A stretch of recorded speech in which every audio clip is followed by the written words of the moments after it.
aller là avec le texte. Donc, bonsoir. 14 février, qui l'aurait cru? Saint-Valentin 2024.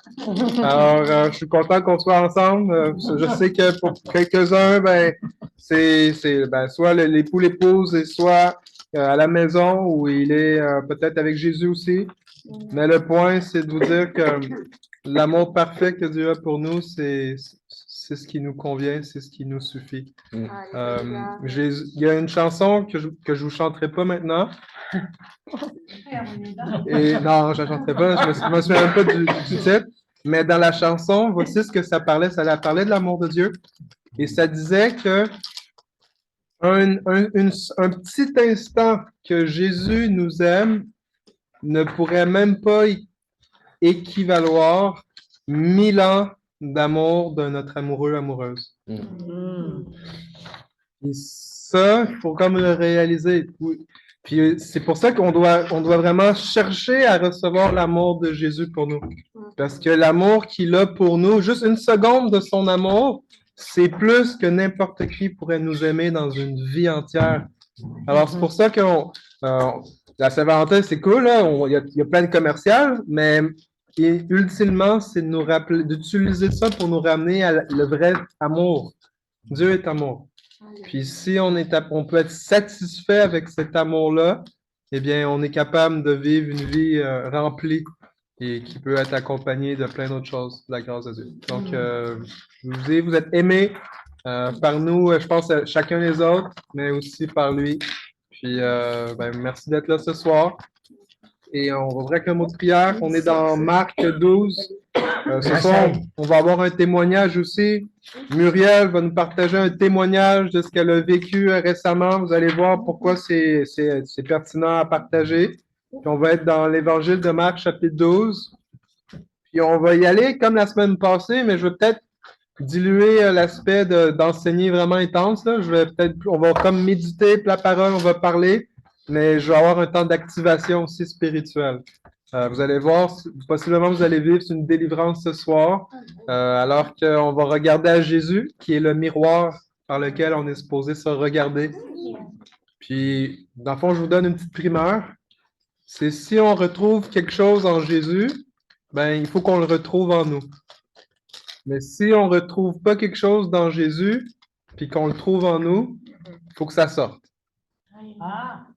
Parce qu'on a été conçus pour être l'image de Dieu. Oui, amen. C'est bon. J'ai dit, en fond, Léa, ce soir, là, on va lire la Bible, puis on va regarder à Jésus, puis Jésus, c'est le miroir. Fait qu'on va regarder, dans le fond, est-ce que je ressemble à Jésus? Puis là, on va faire, waouh, il y a des choses que oui, je ressemble à Jésus. Puis après ça, on va dire, y a-t-il des choses que je ne ressemble pas à Jésus? On va dire, ah oui, il y en a. Puis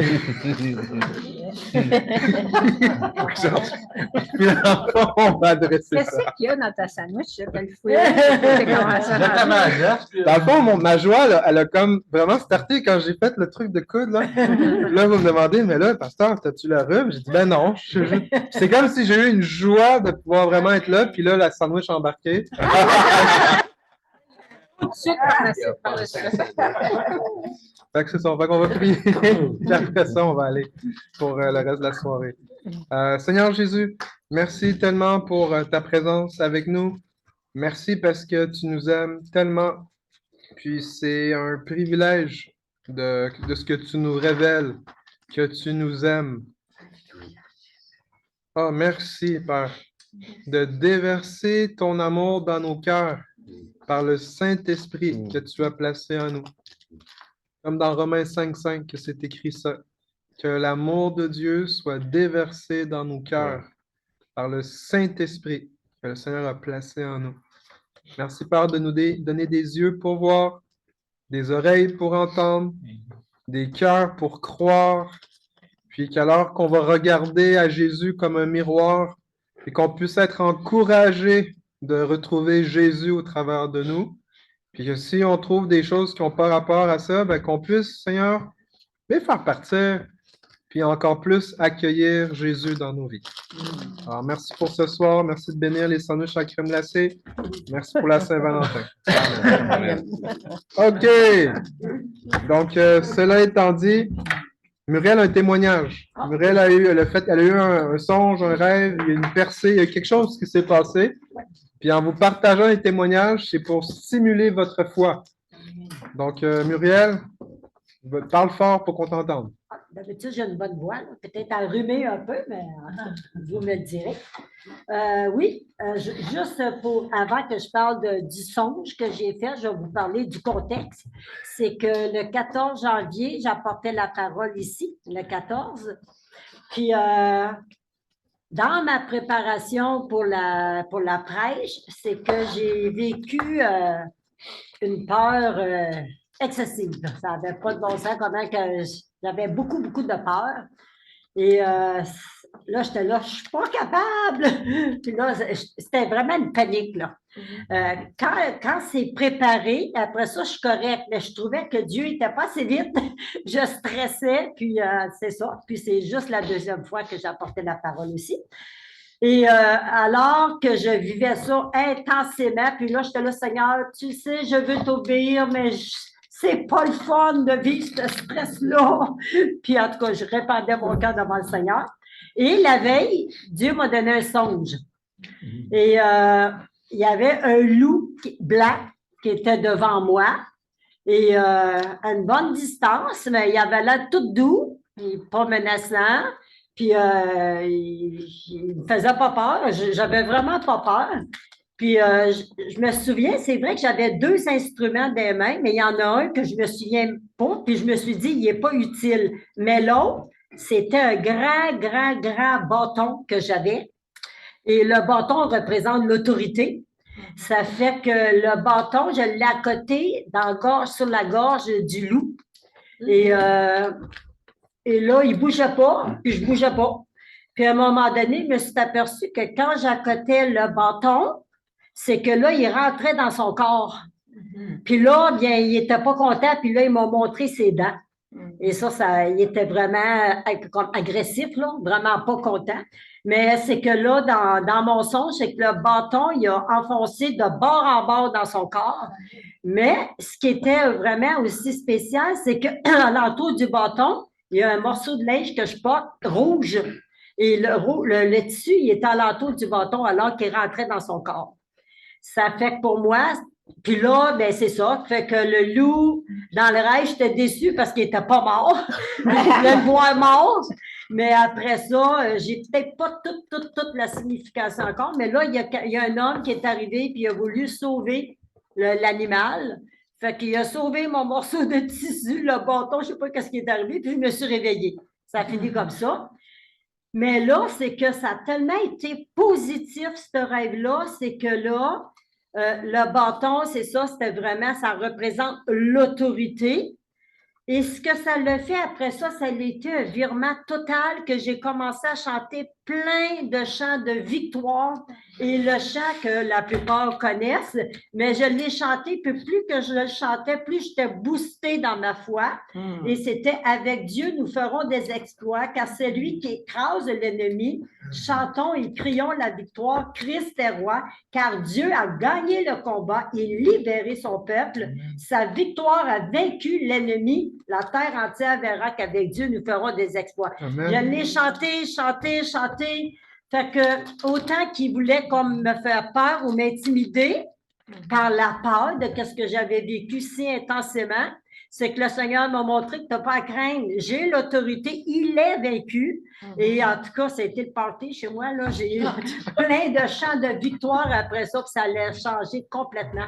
Fait, je remercie le Seigneur pour ce songe-là, que le loup, je n'ai pas à avoir peur. J'ai autorité sur l'ennemi. Amen. C'est ça que le Seigneur est bon. C'est ça que j'ai vécu. Amen. Est-ce qu'il y a quelqu'un parmi nous que ça l'interpelle, que vous vous dites, ben moi, j'ai besoin de voir cette percée-là, que tu sois convaincu que tu as autorité sur le diable. Est-ce que tu as besoin de ça? Si tu as besoin de ça, levez ta main, puis Muriel va prier pour tous ceux qui ont la main levée. Muriel? J'ai vu Yannick, puis C'est Denis. hein? OK. Alléluia. Seigneur, je veux te dire merci, mon Dieu, que tu nous connais. Merci au Dieu que tu es un bon papa qui aime nous encourager. Tu aimes, Seigneur, fortifier notre foi et tu vas le faire tantôt d'une manière puis tantôt d'une autre, au travers de ta parole, au travers d'un songe, au travers d'un frère, d'une sœur, oh Dieu, la parole écrite, un réma. Mais Seigneur, je te prie que tu puisses te révéler à Yannick puis Denis. Oh Dieu, merci pour leur humilité, Seigneur, qu'ils demandent de l'aide. Et je te prie, mon Dieu, que tu puisses les visiter d'une façon spéciale. Amen. Qu'ils puissent être convaincus comme je l'ai été, mon Dieu. Tu ne m'as pas, Seigneur, tu ne m'as pas tapé dessus, oh Dieu, parce que j'avais des peurs, mais au contraire, tu es venu me visiter. Mais Seigneur, c'est ma prière pour mes deux frères. Je te prie que tu puisses te révéler à eux. Tu es la solution. Oh Dieu, l'ennemi est vaincu. On ne combat pas pour la victoire, mais dans la victoire. Amen. L'ennemi est vaincu. Amen. Tu dis dans ta parole que tu as triomphé d'elle à la croix. Oh Dieu, tu les as livrés publiquement en spectacle. Il est sous nos pieds et Amen. nous avons l'autorité. Et ma prière, mon Dieu, je te prie que tu puisses révéler leur identité en Christ, qui ils sont en Jésus. Celui qui est en nous est plus grand que celui qui vit dans le monde et on n'a pas à le craindre. Fait que Seigneur, je te prie, rencontre-les d'une façon spéciale afin qu'ils puissent savoir sans aucun doute qu'ils n'ont rien à craindre. Il est vaincu et que tu es le grand vainqueur. Au nom de Jésus. Amen. Amen. Amen. Amen. Merci, Laura.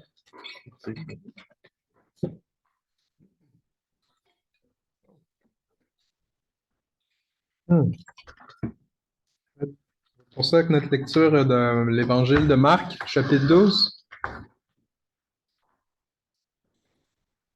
on va être dans le chapitre 12 vraiment aujourd'hui. Vraiment aujourd'hui. Et dans ce passage-là, il y a 44 versets. Donc, juste pour être safe, on va lire un verset chacun. Donc, Marc, chapitre 12.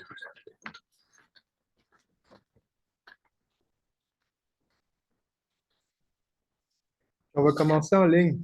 Comme ça, va être plus simple. On va commencer avec Serge, ensuite Hubert. Puis après ça, on pourra aller avec Muriel, Yannick, Gérald et Daniel, le couple, Saro, Evelyne. Puis on va aller après Natacha. Alors, on fait le tour. Ouais? Hubert, non? OK. Non, OK. OK. C'est good. No stress. Donc, Serge, tu peux commencer avec le verset 1. Puis ensuite, on arrive en personne. Jésus se mit ensuite à leur parler en parabole. Un homme planta une vigne, il l'entoura d'une haie, creusa un pressoir et bâtit une tour.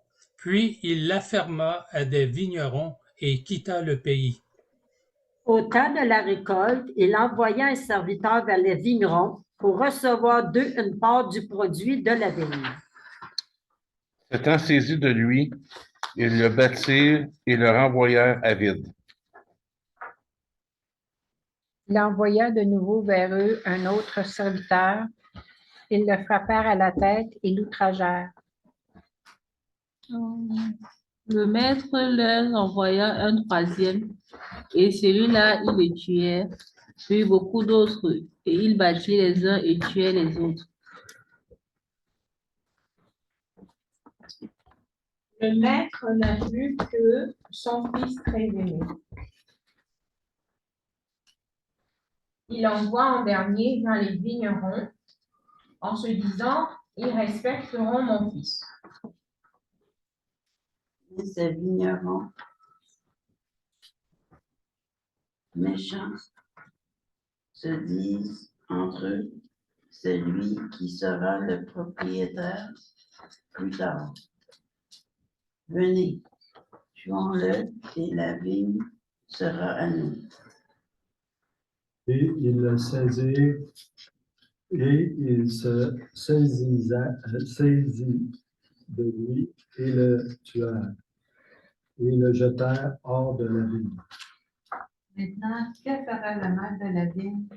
Il viendra, fera périr les vignerons et donnera la vigne à d'autres.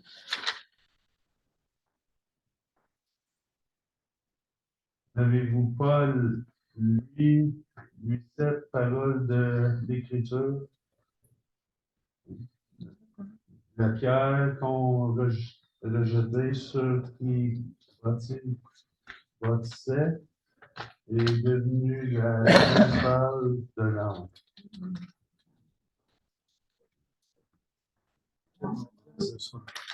Le verset 11. C'est le Seigneur qui a fait cela. Quelle action magnifique à nos yeux. Ils cherchèrent à se saisir de lui, mais ils craignaient la foule. Ils avaient compris que c'était pour eux que Jésus avait dit cette parabole. Et ils le quittèrent et s'en allèrent. Ils envoyèrent auprès de Jésus quelques-uns des pharisiens et des hérodiens, afin de le surprendre par ses paroles.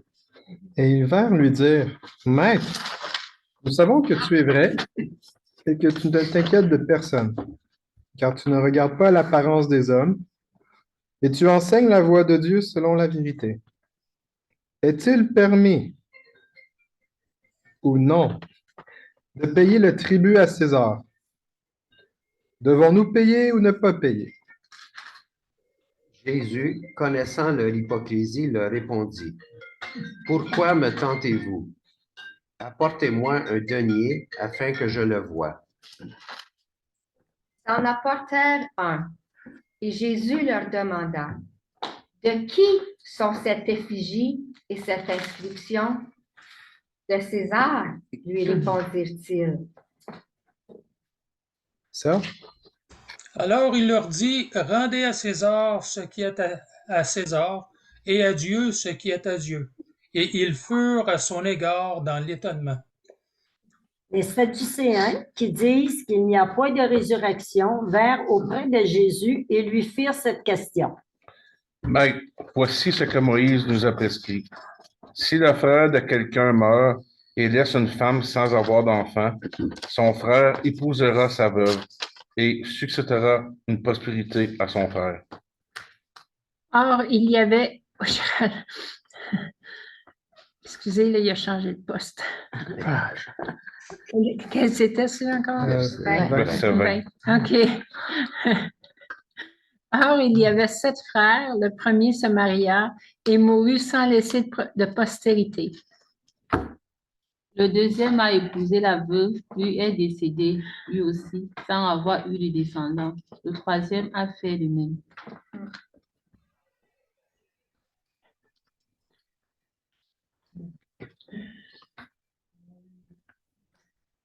Les 7 frères meurent sans laisser d'enfants. Après eux tous, la femme meurt à son tour.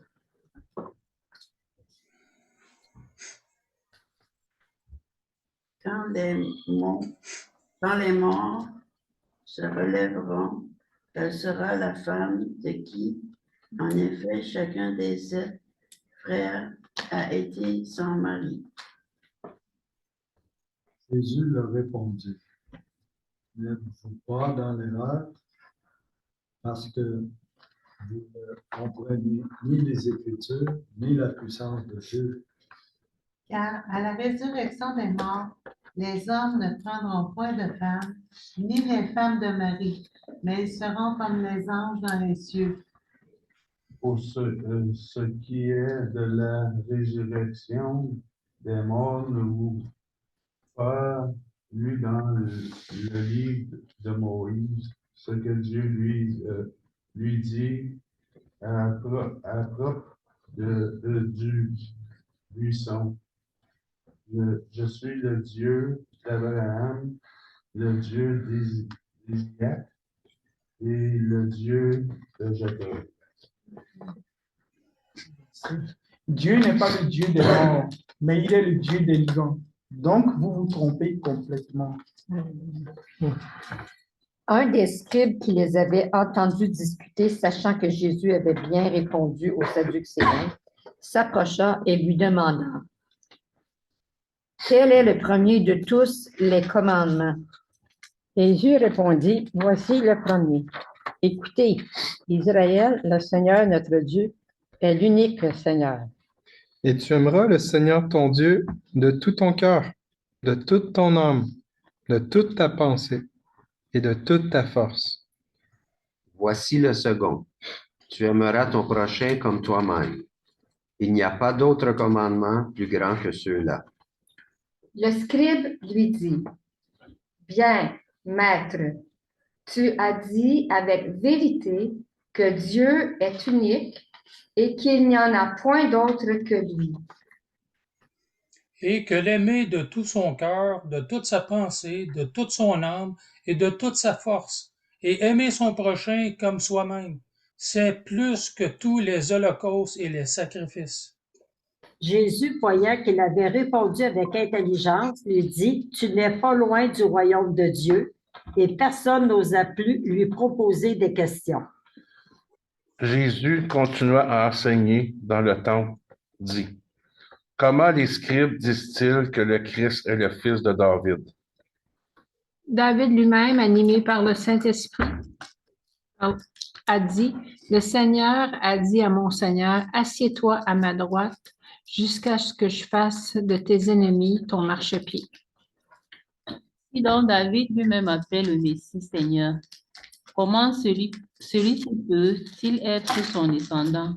Il y avait là une foule nombreuse qui écoutait Jésus avec un vif plaisir.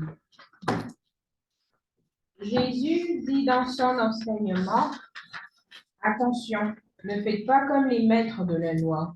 Ils aiment se promener avec de grands vêtements. Ils aiment qu'on les salue sur les places de la ville.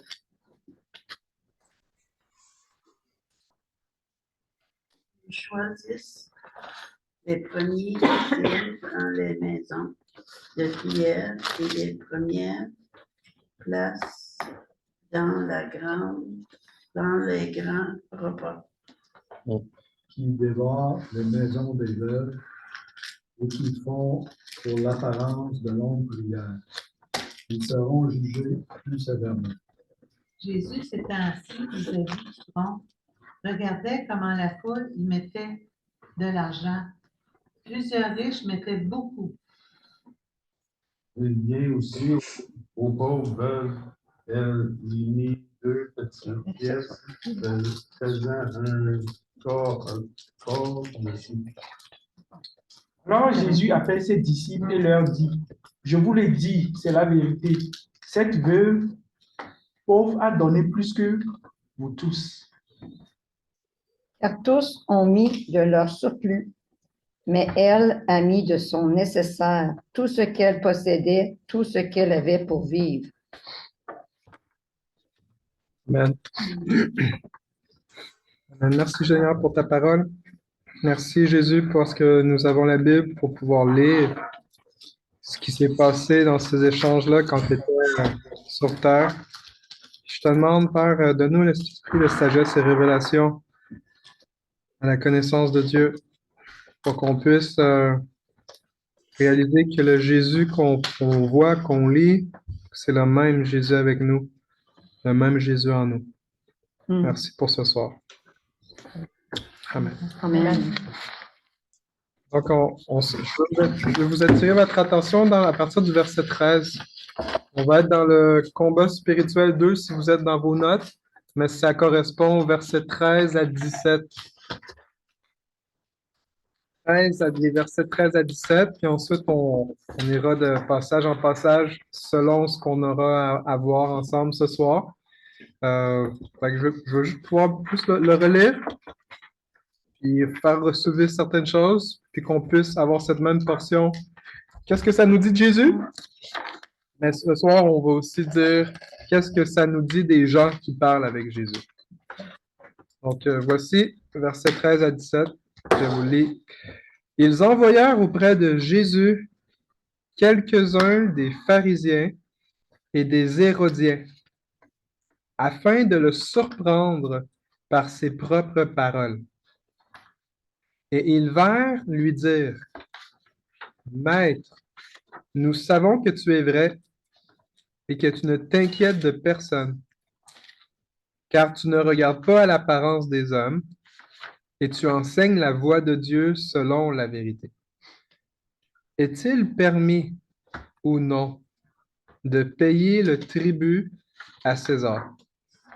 Devons-nous payer ou ne pas payer? Jésus, connaissant leur hypocrisie, leur répondit, « Pourquoi me tentez-vous? Apportez-moi un denier afin que je le voie. » Ils en apportèrent un, et Jésus leur demanda, « De qui sont cette effigie et cette inscription? » « De César, lui répondirent-ils. Alors Jésus leur dit, « Rendez à César ce qui est à César et à Dieu ce qui est à Dieu. » Et ils furent à son égard dans l'étonnement. Qu'est-ce qu'on apprend de Jésus dans ce passage des évangiles? Puis aussi pour vous dire comment ça... À fond, Denis, si tu te demandes comment on fonctionne, à fond, on lève la main. Puis après ça, je vais comme dire, OK, Denis, je vois ta main. Puis là, tu dis ce que tu dis. Toutes les réponses sont bonnes. Dans le sens que, ben, en fait, pas vrai. Je vais dire comme ça. Il y a toujours du bon dans nos réponses. C'est juste que, ouais, I understand it more. Je comprends plus en anglais des versets un peu que français. C'est good. Là, si tu dis, ah, j'aimerais ça répondre en anglais, ben, on va traduire en français si tu veux parler en anglais. Oui, OK? No stress. Good. Good. Merci. J'avais pas dit comment on faisait. Je suis désolé. So, qu'est-ce qu'on apprend de Jésus dans ce court passage-là? Qu'est-ce qu'on voit de Jésus? Ben, plus qu'il se... Yannick, je vois ta main. Plus qu'il se révèle, moi, je vois qu'il est en... Plus qu'il met à l'épreuve, plus qu'il est comme questionné. Parce que là, je ne me rappelle pas s'il avait déjà dit s'il était le Fils de Dieu encore, là, mais je parle, il est comme... À chaque place qu'il voit, c'est comme stratégique. Puis là, il en dit plus, il en dit plus, il en dit plus. Puis comme on dirait pas qu'il fait moins de miracles, mais là, on dirait que c'est comme change d'opérateur, le pourquoi ici. Voici mon message, la bonne nouvelle. Puis là, paf, paf, puis l'autorité. Puis là, ben, je pense que c'est ça. Ils sont en train de le bombarder pour voir où ce qui vient de cette autorité-là, puis se justifier un peu. Là. Mm-hmm. Puis en même temps, peut-être le classifier comme un autre. Quand je dis comme un autre, là, peut-être comme un saint prophète du temps ou je ne sais pas trop quoi. C'est juste comme, OK, c'est pas important. Fait que t'as répondu au deuxième volet en plus. OK. Tu nous as parlé qu'est-ce qu'on apprend de ces gens-là. Fait qu'une des choses que tu dis de Jésus, c'est que c'est comme si Jésus, dis-le, comment Jésus... Ben, c'est qu'à cause qu'on dirait qu'il change de son pattern de témoigner, de faire des choses d'où ce qu'il va, c'est qu'il révèle un peu plus pourquoi il est ici, son autorité, qu'on peut dire. Puis eux autres, mais sur l'autre côté, mais c'est qu'en voyant ça, mais ils le questionnent puis ils le bombardent pour le piéger. Pour montrer que c'est comme un autre, c'est comme les anciens, c'est un nobody, on va juste le tasser. Puis tu vois mon Jésus, mais que ça marche pas. Là, il y a toujours une réponse, puis c'est bon. Ils ont essayé de discréditer Jésus. C'est ça. Ils ont essayé de discréditer. En fond, c'est ça le point. Ils voulaient discréditer Jésus, mais on peut pas discréditer Jésus. Jésus est invaincu, là. Fait que ça, c'est une des choses que je pourrais dire. Je vais vous résumer, c'est un peu ce que Yannick a partagé. Jésus est invaincu. C'est impossible de discréditer Jésus.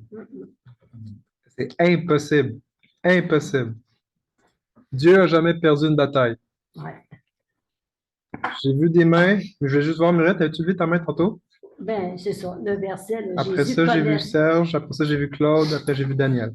C'était ça. Jésus, connaissant leur hypocrisie, leur répondit, « Pourquoi me tentez-vous? » Fait qu'on ne peut rien cacher à Dieu. Il voit les cœurs. C'est sûr que lui, il avait beaucoup le discernement, parole de connaissance, mais c'est ça. Il connaissait leur hypocrisie. Fait que Dieu sait tout de nous. Serge, ensuite Claude, après Daniel. Ouais, ben moi, c'est la même chose que ce qu'il avait dit. Oui, effectivement, Jésus était tout le temps remis en question sur son ministère. Les gens, en fait, l'autorité juive, là, soit les pharisiens, sadducéens, docteurs de la loi, etc., ils cherchaient tout le temps une occasion favorable pour essayer d'induire Jésus en erreur. Mais ils n'ont pas pu. En aucune circonstance, on voit qu'ils n'ont jamais réussi, mais Jésus était tout le temps remis en question, peu importe les situations, peu importe ce qu'il faisait, il était tout le temps remis en question. Et ça, mais moi, personnellement, ce que je crois, c'est que Dieu le Père l'a permis, ces choses-là, pour que les gens voient la véracité, la Seigneurie de Jésus. Amen. Amen.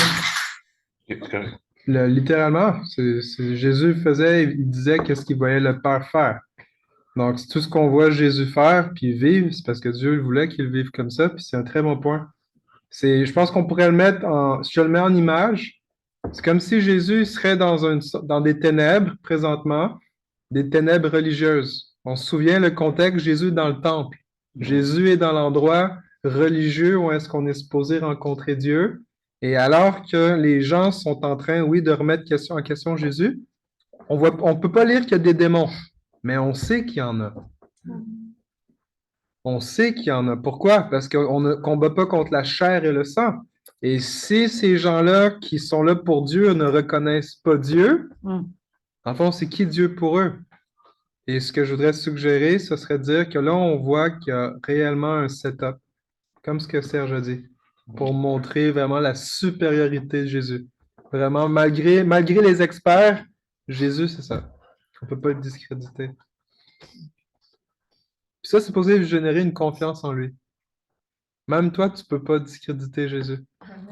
Puis si tu te mets dans un siège que tu commences à discréditer Jésus, ben à ce moment-là, ce serait de dire, ben, c'est qui ton modèle?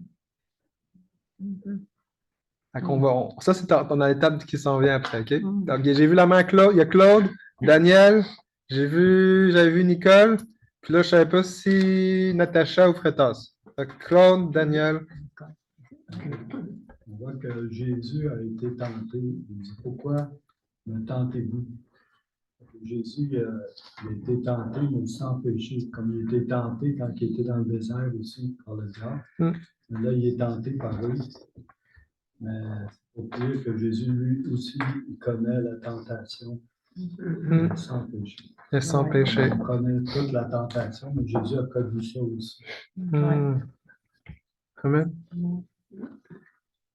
Puis je vais poser cette question-là. Ça rentre, là, on est ouvert à enseigner. Mais pourquoi Jésus dit ça? Pourquoi il leur dit, pourquoi me tentez-vous? Pourquoi Jésus il pose cette question-là? Francine? Parce qu'il veut amener les choses à la lumière. Parce que les autres arrivent subtilement avec la flatterie. Au début, ils veulent cacher les motifs de leur cœur, puis ils flattent. Oh, nous savons que tu es vrai, tu ne regardes pas l'apparence des hommes, tu enseignes selon la vérité. Ils arrivent avec la flatterie pour montrer qu'ils sont bons. Mais Jésus, c'est ça, il répond. Il répond pour amener les mauvais motifs à la lumière à cause de sa sagesse. C'est le mot-clé, je vais le dire après, mais flatterie, ce serait le mot-clé. D'accord? Mais cette flatterie-là, Maître, nous savons que tu es vrai et que tu ne t'inquiètes de personne. Ils sont en train de s'incriminer. Car tu ne regardes pas à l'apparence des hommes et tu enseignes la voie de Dieu selon la vérité. Ils sont en train de s'incriminer. Ce qu'ils disent, je pense qu'ils l'ont vu, mais ils ne veulent pas le croire. Ils ne veulent juste pas le croire. Ils veulent juste persévérer dans un esprit de mensonge pour le tuer. Mais, tu sais, c'est quand même une déclaration assez solennelle qu'ils sont en train Qu'est-ce de qu'ils ont dire. dit? Moi, je pense pas que c'est juste de la flatterie. Mais, je pense qu'ils l'ont vu, mais ils veulent pas y croire. C'est comme dans l'Évangile de Jean, la lumière est venue dans le monde, mais ils ont préféré les ténèbres à la lumière.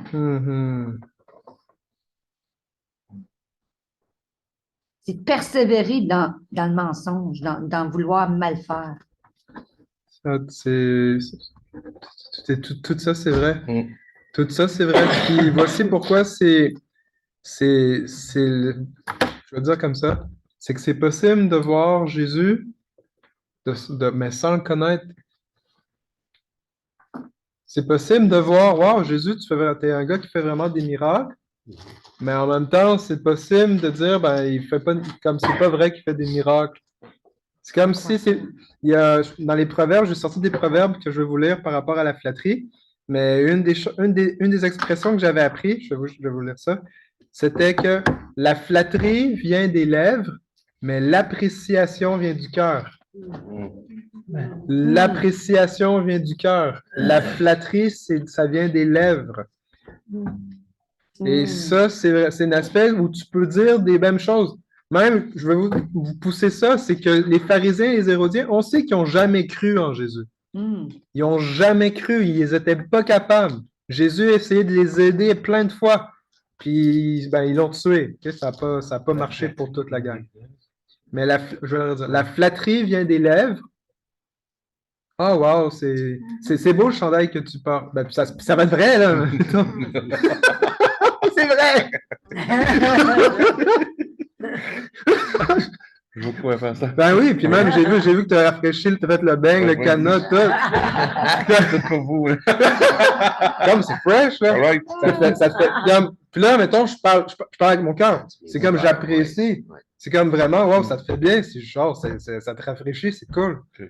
Mais mettons, c'est. Je sais pas, faudrait que je trouve un exemple de flatterie. C'est comme si. Je suis pas trop bon. Ok, je vais vous dire comme ça. Okay, ma mère n'est pas connectée. OK. Il y avait une situation où est-ce que. Puis ma mère voulait me faire plaisir, OK? C'était mon premier gala comme des prix qu'on donne d'excellence à l'école. C'était en secondaire 1. Puis à cette année-là, j'avais été ministre des secondaires 1 dans le gouvernement étudiant. J'avais gagné un prix.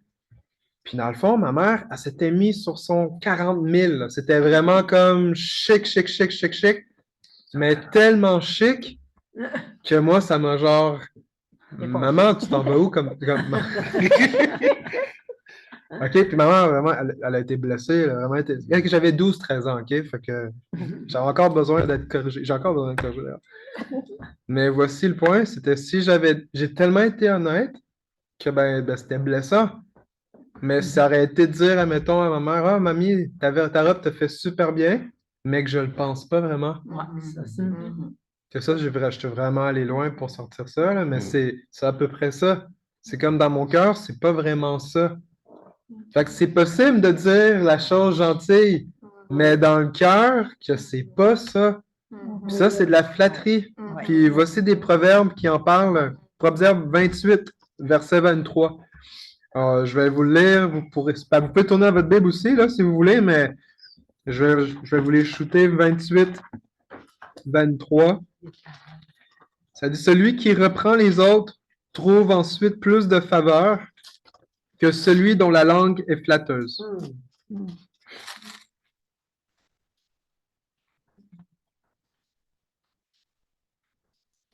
Ça. Sinon, je vais lire dans Proverbe 29, verset 5.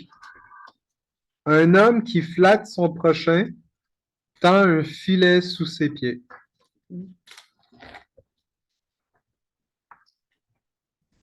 Un homme qui flatte son prochain tend un filet sous ses pieds. Puis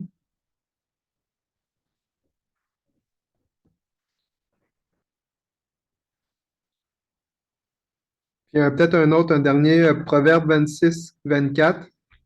Par ses lèvres, celui qui haït se déguise, et il met au-dedans de lui la tromperie.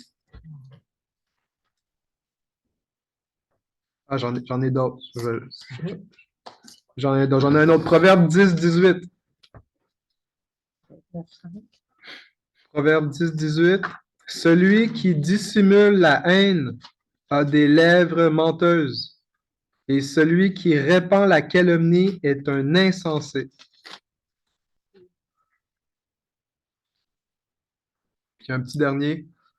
Proverbe 12, verset 20. Proverbe 12, verset 20. La tromperie est dans le cœur de ceux qui méditent le mal, mais la joie est pour ceux qui conseillent la paix.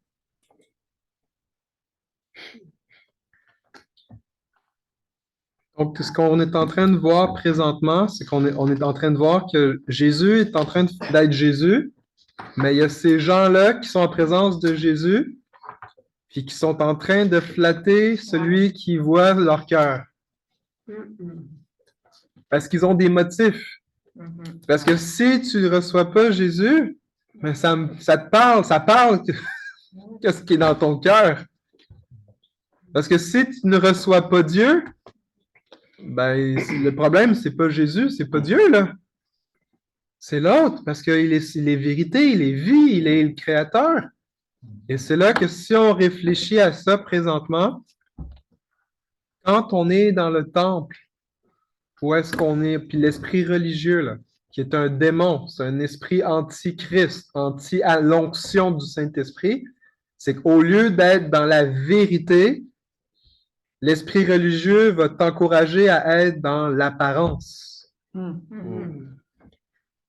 L'apparence est dans la performance. Parce que si tu sais performer les bonnes choses, si tu sais dire les bons mots, si tu sais faire les belles choses, tu peux avoir l'apparence d'être un chrétien.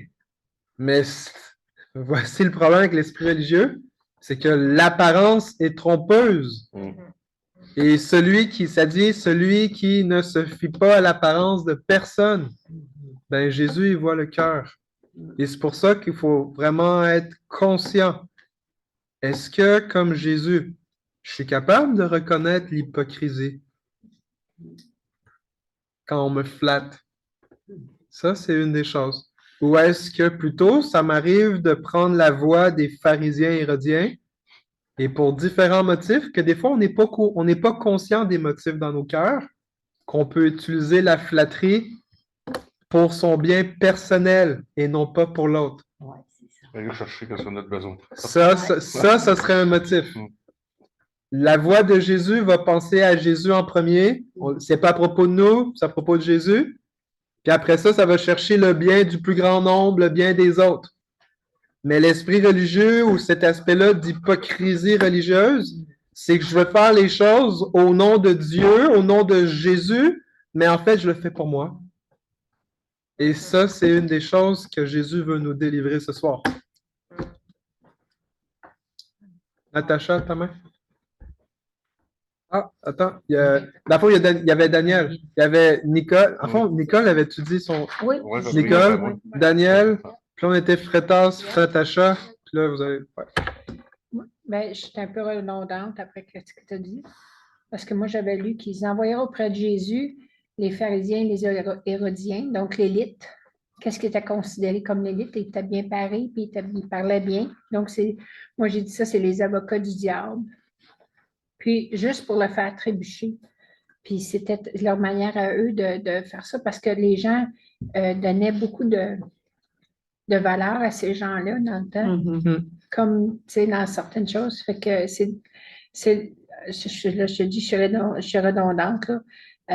C'est juste ça, c'était juste qu'ils s'en allaient là faire l'avocat du diable, puis ils savaient exactement qui prendre pour aller le faire trébucher. C'est ça. Il a montré que hey, je suis capable de vous faire trébucher bien plus que vous autres. Amen. C'est Jésus. Rendu au point où on a rendu, c'était comme tantôt. Là. Amen. Amen. Oui, ça ajoute, c'est super bien. Okay, on est dans ce... dans le fond, on rentre dans ce que tu parles, Daniel, parce que Jésus veut développer le discernement spirituel. Le discernement spirituel, voici comment il se développe. c'est d'apprendre à discerner la vérité du mensonge. Puis quand tu apprends à le reconnaître dans les Écritures, ça fait en sorte que quand tu enlèves tes yeux des Écritures, puis tu commences à regarder ta vie, puis tu regardes autour de toi, ben, tu apprends à reconnaître la vérité mensonge ici, puis tu es capable de la discerner, de la percevoir quand tu parles à quelqu'un, quand tu es quelque part. Et c'est ça le fruit du discernement spirituel. Tu sais discerner entre le bien et le mal. Dans Hébreux 6, ça parle de cela, qu'ils se sont... Je vais vous le sortir. Hébreux 6, j'ai un flashback du Hébreux 6 pour vous. Dans Hébreux 6. Hébreux 6, Hébreux 5. Quand il parle de l'épée à double tranchant. Ah, Hébreux 4.12, ça c'est dans Hébreux 4. C'est pas sûr, non? Craignons l'endurcissement. J'en pense Ah, Hébreux. La chair, c'est plus...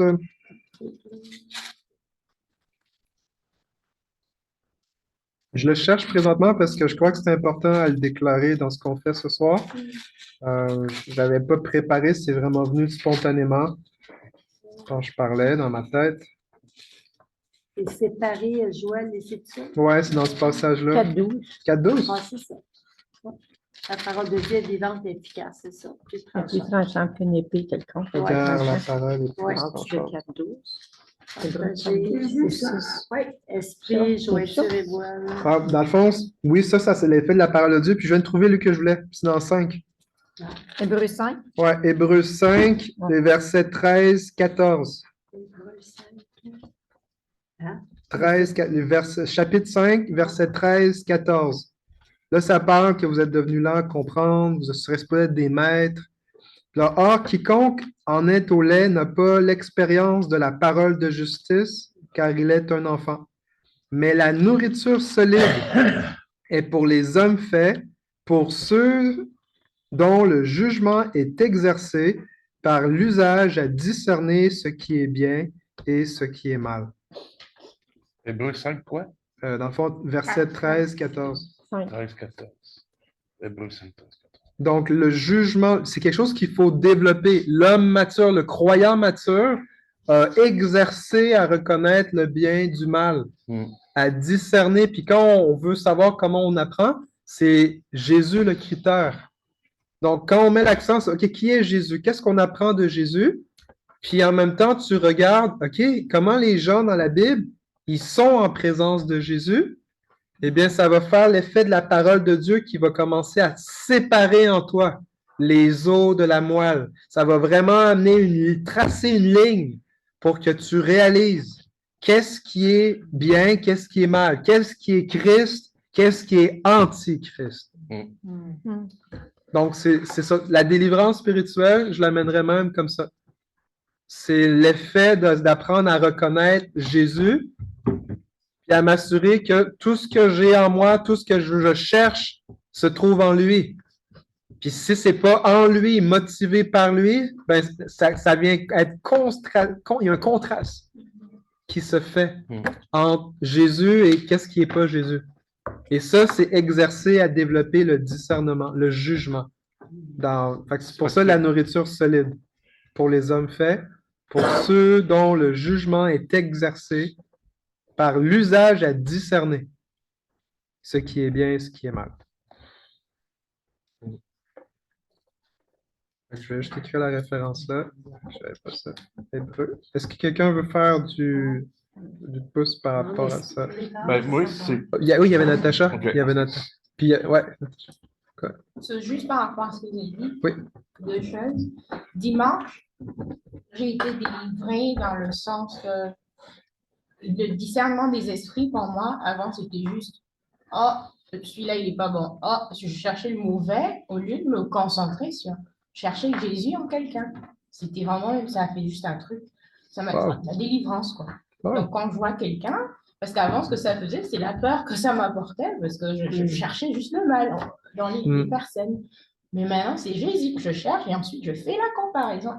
He doesn't have this, so I'm going that way, or, pray. And then là, ce soir, c'est, oh, vous venez de dire, ah, ça m'a délivré dans le sens où, merci, merci Jésus. Merci Jésus. Ça m'a délivré à l'endroit où vous avez parlé de la flatterie. J'avais beaucoup d'hésitation en moi-même, ça m'emmenait à me demander si effectivement, ce que je disais aux gens chaque fois, moi je suis comme ça, mais la délivrance vient du fait que vous m'avez appris qu'il y a flatterie et puis appréciation. Donc ça, je suis contente parce que je sais que ça vient de mon cœur quand je le fais. Et donc, j'ai plus de ça m'a délivré. J'ai plus cet esprit qui me dit, est-ce que tu es sûr, là, ce que tu es en train de dire, là, mais ça vient de mon cœur and I know it. So it delivered. Comment? Amen. Thank you, Jesus. Merci Jésus. Oh, Yes. comment? Oh, I'm so happy. C'est le fun parce que c'est authentique. Oh my God. La vérité, quoi. Ouais. Too much. Mark is too much. Mark is too much. Mark is too much. This is true. Marc est une bombe spirituelle, OK? Pour la liberté du croyant. Ce que moi j'ai vu dans le texte tout à l'heure, là, quand je levais les doigts, c'est Jésus, donc il n'enlève pas l'autorité. Donc il a dit les 2 pièces, il a demandé la pièce. Il a demandé de rendre à ce qui appartient à César, ce qui est à César, et puis de ce qui lui appartient, ce qui lui appartient. Donc il n'enlève pas l'autorité qu'il a mise déjà en place. Voilà, c'est ce que moi je veux. C'est vrai. C'est qu'il n'enlève pas l'autorité à César. Non. Donne à César ce qu'il a. Oui. Il n'a pas enlevé. Puis dans le fond, voici une des choses pourquoi c'est important, c'est parce que les Hérodiens, c'était vraiment les gens, les activistes politiques, là. Pour eux, c'était les gens qui étaient pour Hérode. J'en ai déjà parlé, ça fait longtemps, là. Ben, j'en parle des fois, là. Mais il y a 2 types d'esprit. Voici comment l'esprit pharisien va fonctionner. L'esprit pharisien, c'est quand quelqu'un fait une faute, c'est eux qui vont pouvoir lancer la pierre. L'esprit d'Hérode, c'est comme Ponce Pilate qui avait Jésus, puis il ne voulait pas le condamner, parce qu'il a fait, il a juste lavé ses mains. Puis il s'est juste séparé de. Il ne voulait pas se mettre en accord. On voit beaucoup ça, l'esprit hérodien, dans la politique. Il y a quelques années, à chaque année, il y a des scandales, là. Mais vous regarderez les prochains scandales qu'il y a avec un politicien, que le jour où est-ce que dans la télévision, les nouvelles, il va faire scandale, tous ses amis, tous les gens autour dans la politique, ils vont tous faire comme s'ils ne le connaissaient pas, puis ils vont tous comme s'éloigner de cette personne-là. Ça, c'est l'esprit politique. C'est ça. Donc, c'est les Hérodiens? Les Hérodiens. Fait que quand tu sais reconnaître ça, Martin Luther King Jr., avant qu'il se fasse abattre, là, le meurtre, il y avait une phrase, puis je vais la déformer, mais ça dit comme ça. Il y en a qui, quand il y avait l'aspect de pouvoir dénoncer l'injustice, il y en a qui disaient, voici, il y en a qui pensent, est-ce que c'est profitable? Parce qu'il y en a parce que si je prends dans ça, est-ce que ça va me permettre d'avoir plus des sous? Est-ce que ça va me permettre d'être plus connu? Qu'est-ce que ça va m'apporter? Qu'est-ce que ça va m'apporter? Puis toute cette portion-là de motif, au lieu d'être je vais faire ce qui est juste, je vais faire ce qui est bien. Donc, si ce n'est pas dans ces motifs-là, ben ça peut permettre de mieux tester, d'éprouver les motifs du cœur de quelqu'un. Ah, il se passe telle affaire-là. Fait que si je parle, qu'est-ce que je vais perdre? Qu'est-ce qui va m'arriver? Puis souvent, ben, c'est ce qui fait en sorte qu'on va pas agir devant quelque chose. Donc, là, je vous ressortirai la citation de Martin Luther King. Je ne l'ai pas préparée non plus, mais c'est juste pour vous faire réaliser les modes de raisonnement que Jésus est en train de dénoncer. C'est que Jésus est en train de les... En fait, Jésus vient de leur donner une petite tape, c'est fait ça. Parce qu'en leur disant « Rendez à César ce qui est à César », il est en train d'affirmer l'ordre qui est déjà établi présentement. Même si ça va arriver, que Dieu va arriver, puis s'il va régner complètement, ça va arriver, là, c'est sûr. Oh yeah, c'est sûr. Mais en attendant que ça soit tout consumé, puis que Jésus a tous ses ennemis en dessous de ses pieds, ben, Jésus est en train de s'opposer à cet esprit-là qui chercherait un salut politique au lieu du salut spirituel qui se trouve en Jésus. Fait que Jésus est en train, encore une fois, de les ramener à comment Dieu veut faire les choses. que j'ai enseigné. Frétas. OK, allant dans le même sens, moi je trouve la réponse de Jésus qu'il est le modèle, il est le modèle parfait, il est le modèle parfait de la parole, ou bien du logos et de la sagesse incarnée. Oui. Dans ses réponses, on trouve que Jésus n'utilise pas de forts arguments pour convaincre qui que ce soit. En face des mécréants, en face des incrédules, n'utilise que soit la parole, ou bien des exemples basiques dans son temps pour convaincre.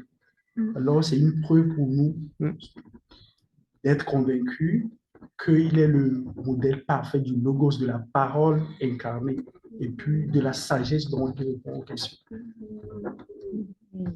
Amen. Ouais, amen. Et la sagesse incarnée. Ouais. Le logos, le modèle parfait du logos. Puis voici un contraste avec les pharisiens et les hérodiens. Eux, ils prenaient plein de mots, là. OK, dans le fond, c'est ce qu'ils ils utilisaient la parole de Dieu pour trouver leur point. Puis là, on voit que là, la parole de Dieu elle-même est en train de juste démontrer la différence entre ce que lui, il est et qu'est-ce qu'eux disent. Moi, ça, je pensais, je voyais un autre angle, comme quand il dit pourquoi vous me tentez, vous? Les autres seraient supposés le connaître. Le peuple juif, là, il serait supposé de savoir c'est qui. Fait que lui, dans le fond, c'est comme, il n'a pas besoin de s'emballer, il est un peu comme, ben pas un peu, je pense qu'il est déçu. Il est amer. Parce que là, où est-ce que le peuple est supposé de le recevoir, il ne le reçoit pas pantoute. C'est comme s'il disait, c'est comme commande, vous ne me reconnaissez pas, là, vous savez que ça ne marchera pas, vos trucs, vos affaires. C'est moi Jésus, là, je ne sais pas combien de fois qu'il a dit à des gens dans le Nouveau Testament, tu devrais connaître sa parole, tu n'as pas médité ça, il est dit comme l'affaire de mon Seigneur s'est assis. Comme, il répète comme quoi, hey, wake up, comme, avant ma venue, vous serez supposé savoir ça. Là. Je devais avoir comme le tapis rouge, entre dire, là, mais c'est pas ça le cas. Non. C'est comme complètement dans la ligne. Ils n'ont pas fait leur devoir. On sait qu'on attaque la religiosité. Je pense que dans l'absence de l'Ancien Testament au Nouveau, ça s'en est fait un bal de ça parmi les autres. Ils en ont profité jusqu'à polluer la maison de Dieu sur la terre. Puis ça a lui tellement enraciné que je me lance là-dedans. Là, je pense qu'il y en a qui savaient que Jésus n'était pas venu, mais ils ont tombé dans ce poison-là de l'orgueil, de voir leur côté comme religieuse. Ben, c'est plus le fun, puis il y en a comme peut-être par génération, là, que j'exagère peut-être, mais. Non, tu exagères. Dans le fond, les gens savaient. Ouais. Dans le fond, les gens. Dans le fond, on dit, ah non, les Juifs ne savaient pas. Les Juifs savaient tous les signes qu'il y avait étaient déjà connus. C'était ça qui était fou, là. Il y a plein de choses qui se sont passées, puis c'est comme. Il n'y a personne à part si c'est le Messie. Comme ils savaient quand est-ce qu'il devait venir. Ils savaient qu'il devait être né. Ils savaient. Le point, c'est qu'ils savaient. C'est pour ça que c'était encore plus grave d'avoir rejeté lui. Juste vous faire réaliser, c'est pour ça que pourquoi il y a autant de Juifs qui ont accepté Jésus. Pour ça que l'Église, c'était des Juifs au début. Les Juifs, ils l'ont reconnu. Mais ce qu'on réalise, c'est qu'on se souvient encore qu'ils sont dans le temple. Jésus est venu reprendre ses clés, la propriété. Il dit, c'est moi le propriétaire ici. Puis vous vous souvenez, Jésus va dire qu'un homme va donner la parabole. Comment est-ce que tu peux rentrer dans la maison d'un homme fort avant d'avoir lié l'homme fort, puis ensuite tu peux prendre des choses que dans sa maison? C'est ce que Jésus est en train de faire dans le temple. C'est des bandits qui ont pris possession du temple. Et Jésus est en train de discréditer ce qui leur donne une autorité pour faire ce qu'ils font. Okay, Jésus, il revient, comme Jésus, il rentre chez eux, puis il dit, hey, je suis venu faire la place. Puis encore une fois, ces gens-là sont aveugles.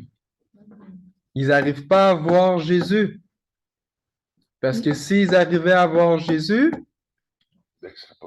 ben, ils ne seraient pas comme ça. Ils sont aveugles ou bien c'est parce qu'ils ne veulent rien savoir, ils ne veulent pas le. Tu sais, c'est comme si nous, là, on entend la parole de Dieu, ça dépend de la terre, que la semence, dans quelle terre qu'elle tombe. Mais il y en a, c'est comme, c'est qu'ils peuvent peut-être voir clair, mais c'est qu'ils refusent, ils ne veulent pas. Ça en est, mais si on prendrait la parabole, la première terre, c'est la parole est envoyée. Fait que Jésus donne la semence, il leur donne la semence, mais ça dit que dès qu'il lance, le diable vient l'enlever. Parce que la parole, la foi vient de ce qu'on entend. Ben, il y a aussi la cupidité. Ces gens-là, ils ne veulent pas perdre leur pouvoir. Aussi. C'est la cupidité. Là. Les gens veulent absolument pas perdre le contrôle de ce qu'ils ont sur les autres. Puis des fois, Dieu, il nous rattrape, puis il nous met une tape sur le nez, puis c'est pas long, là. Si on l'apprend. Parce que ces gens-là, ils l'ont... ils ont refusé. Ils ont refusé. Ils ne veulent pas perdre le contrôle. Ils ont refusé. Parce que devant Jésus, on n'aura pas d'excuses. J'ai pas compris quoi que ce soit. Non, c'est que tu avais le choix. Tu avais le choix. C'est parce qu'ils ont refusé, ils ont endurci leur cœur. C'est ça le jugement. C'est la lumière est venue. Puis quand les gens ont été dans la lumière, c'est ça le point. La lumière, quand tu es dans les ténèbres, tu peux pas bien voir, tu peux pas bien choisir. Mais c'est quand la lumière de la parole vient, puis la parole, il est incarné, là, comme elle était dans leur face. Jésus rentre, la lumière est là, et là tu vois, mais que là tu choisis de ne pas voir. Ils ont préféré les ténèbres à la lumière. À la lumière. C'est ça qu'on est en train de voir. Puis là où je veux amener ça pour l'exercice d'activation pour ce soir. Une note, il reste une minute. Jésus, c'est le miroir. OK? On est dans le 2 encore. On est dans le 2, c'est juste que je me suis écrit mes notes pour être sûr que je passe au travers. Mon point, c'est qu'on a regardé Jésus. OK? On a regardé Jésus. On a parlé des gens qui étaient en train d'interagir avec Jésus. Et la première question que je veux vous donner, c'est quel est le contraste qu'on voit entre Jésus et ces gens-là? C'est quoi la différence? C'est quoi la différence qu'on voit? Entre eux et Jésus? Entre Jésus et... ouais. C'est quoi la différence? Puis on a dit plein de choses. Mettons, je donne un exemple. Ben, Jésus, il parlait avec le cœur, avec appréciation, avec des motifs purs. Mais eux, ils parlaient avec hypocrisie puis de la flatterie. Ça serait un contraste. Ouais. Moi, je vois encore, je reviens sur le point, là, c'est que moi, je pense qu'il y en a qui savaient qu'est-ce qu'ils faisaient, puis il y en a qui étaient mélangés. Parce que si je prends quand Jésus il est emprisonné, avant, je pense qu'il rencontre Nicodème, puis c'est comme un gars qui cherchait. Tu sais, il faisait pas. Puis là, c'est comme. Tu sais, je pense que c'est un mélange. Je dis pas tout. J'ai pas pour tous les pharisiens, mais je pense qu'ils n'étaient pas tous méchants. Mais non, il y a beaucoup de pharisiens qui sont devenus chrétiens. C'est ça. Fait que je pense que c'est comme. Moi, c'est des influenceurs. Donc je pense que c'est ma soeur qui l'a dit tantôt. Là. Je pense que c'était les endurcis que c'est de même que ça va se passer. On ne perdra pas pied. Puis c'est ça. Ils l'ont discriminé. Ils ont tout fait de ce qu'ils pensaient. Puis d'autres qui doivent savoir dit, mais fais attention. Parce que vous dites tantôt, il y en a peut-être qui ont fait leur devoir, des signes, mais. On doute toujours, même nous, des fois, on prie, on fait des choses, on épose les mains, la première chose que. Pourtant, on est chrétien des fois de longue date, c'est comme. Toujours cette petite affaire-là fatigant. Fait que celui qui a fait les devoirs, peut-être eux autres tous, ils ont comme un peu Jean le Baptiste, on devrait-tu en attendre un autre? Tu sais, ils sont faits ensemble, là, c'est un paquet d'affaires de même. Là, mais c'est cette gang-là endurcie qui vient. C'est vous, me mettre à l'après, me montrer comment ça marche. Mais je pense qu'il y en avait une gang de mélangés là-dedans. Oui, c'est un bon point. Il y a du monde mélangé, puis ils sont. Ça serait un très bon point. Nicodème, c'est un bon exemple. Nicodème il savait, mais à cause de ce qu'il allait perdre, à cause de tout ce qu'il allait avoir. J'ai vu la main à Lynn.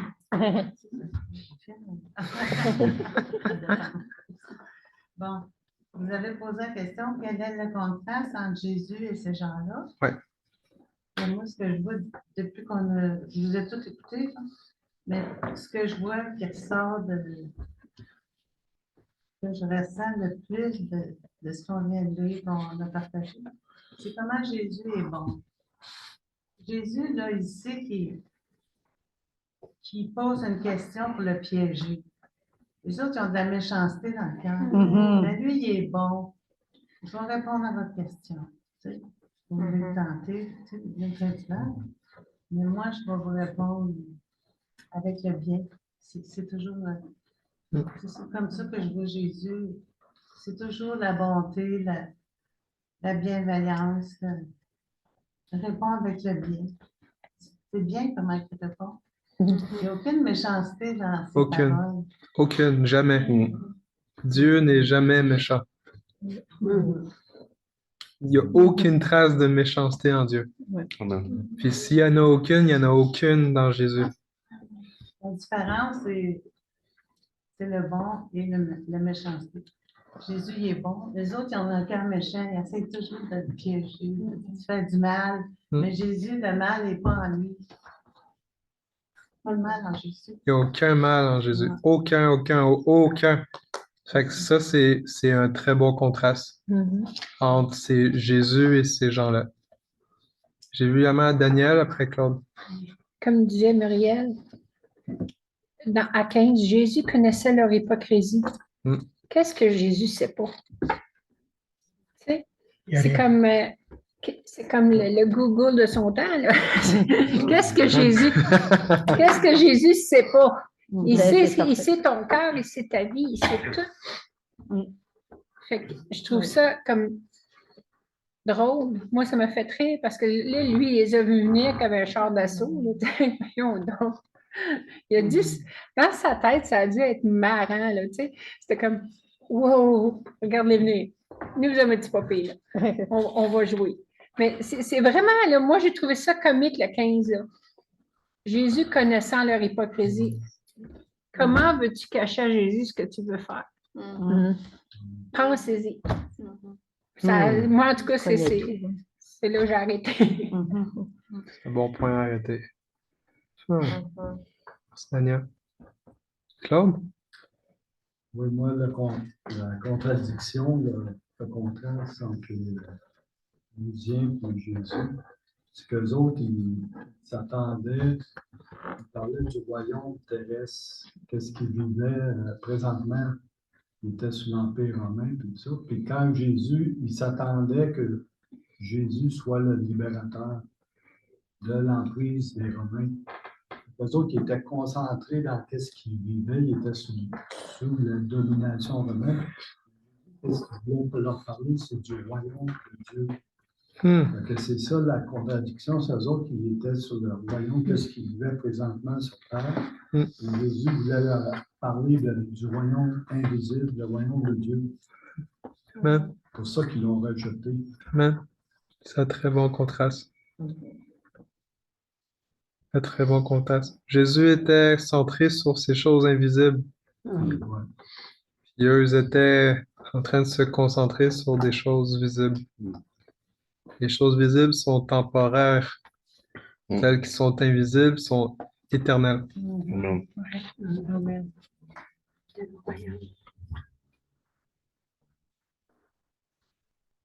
Basé avec ça, on va aller à l'autre point. À part Natacha, tu avais ta main? Je vais attendre que... Tu vas attendre? Oui, parce que c'était pas le contraste, c'était par rapport à ce que Manuel avait dit et puis Daniel, par rapport au cœur aussi. Donc, on va juste continuer. Ouais, mais garde-le proche, je pense qu'on va pouvoir le rentrer dans cette partie-là. Donc, on a fait un contraste, puis on a vraiment fait ça tout le long de la lecture, méditation de ce passage. Et je veux savoir, est-ce que vous trouvez un encouragement personnel? Est-ce que vous trouvez que vous ressemblez de plus en plus à Jésus? Et si oui, ben voilà le point. C'est pas par rapport à vous, mais dans le fond, est-ce que vous retrouvez du Jésus en vous? Le point, c'est pour être oui. Je suis pas en train de dire que vous êtes Jésus. Vous n'êtes pas Jésus. Il n'y a personne qui est Jésus. OK? On va devenir comme Jésus. On ne devient pas Jésus. Dans le fond, voici la question. OK? Pourquoi? Parce que l'encouragement, la foi, c'est de retrouver le Christ qui est formé en nous. Donc, c'est ma question. Avec qu'est-ce qu'on a parlé là de Jésus? Est-ce que vous trouvez que vous êtes de plus en plus? Et si c'est oui, action de grâce. Il faut que ça soit action de grâce. Dans le fond, le truc que vous allez dire, waouh, je trouve qu'il y a du Jésus en moi parce que je vois que je parle avec appréciation des gens. Merci Jésus parce que tu me transformes. Dans le fond, c'est l'action de grâce. Merci Jésus parce que tu me transformes à ta ressemblance. À ton image. Amen. Genre, je prends une photo de toi puis je mets Jésus. Ah, il y a de la parenté.